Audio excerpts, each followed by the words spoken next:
Hello everyone, we're going to do example 5 now, and this is the last example in our section 3.7 notes.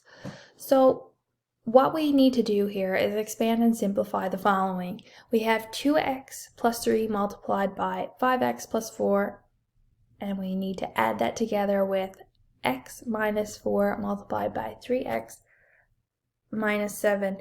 So what we're going to do here is we're going to do our distributive property like we always do, but we need to be careful because in this case we are doing some addition in the middle. So what that means is we need to take care of the first set here, which is a binomial by a binomial. We need to multiply those together, and we have a binomial by a binomial here.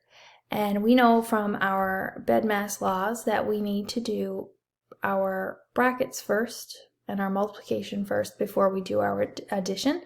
So let's take care of that first. The first thing we're going to do is do the distributive property on the first one here. So 2x plus 3 multiplied by 5x plus 4. So 2x multiplied by 5x gives us 10x squared. And I'm going to write it over here so that I can write the whole thing out.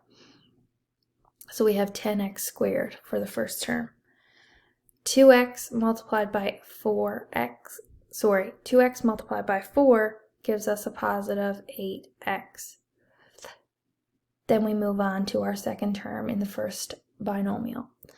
3 multiplied by 5x gives us a positive 15x. 3 multiplied by 4 gives us positive 12. We're going to put that in a nice little bracket there, and we're going to leave our addition sign, and we're going to start the second distributive property. So we have x minus 4 multiplied by 3x minus 7. So x multiplied by 3x gives us 3x squared. X multiplied by negative 7 gives us a negative 7x. Negative 4 multiplied by 3x gives us a negative 12x. And a negative 4 multiplied by a negative 7 gives us positive 28. So perfect. So we've multiplied out both of those binomials.